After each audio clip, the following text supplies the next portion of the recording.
Hey my nikicharmz, welcome back to my channel. If you're new, welcome. Today I have a quick DIY on how to make tassels for your garland. Okay, let's get started. So you want to grab some string. I'm using yarn and plastic tablecloth, both purchased from Dollar Tree. Then you want to find some space to hang your string so you can connect your tassels to it. I'm using my knot lamps. Once you take your tablecloth out the package, you want to unravel it and fold it in half, as you see me doing, and line it up so you'll be able to cut it easily. Once it's cut in half, you'll need your scissors and your ruler. Then you want to cut it down the side so you have two parts.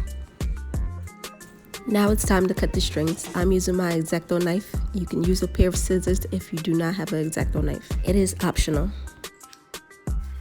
Once cut in half, I'm actually taking each part and folding it back in half so it is easier to cut the tassels.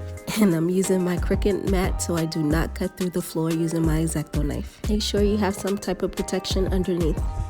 And now we're ready to cut. I'm using my ruler to make straight edges. And this is how your string should look to make your tassels.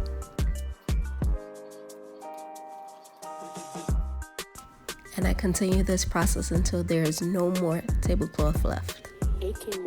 And I'm just repeating the same process on the other piece of tablecloth. Once I cut the strings, I noticed they were too long for my tassels, so I cut them all in half. You can make them how long or short you want them. Now that all my tablecloth is cut, now it's time to add it to the string. And to form the tassel, I'm just wrapping the tablecloth around and creating a loop. Here's a closer view of it.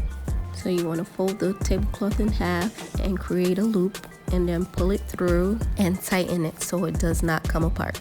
And that's basically it, how to form a tassel. And you just continue this process until there's no more tablecloth.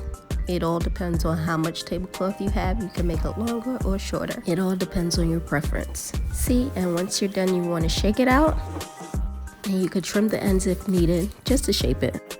And we're done. Of course, me being silly, but it makes the perfect hula skirt.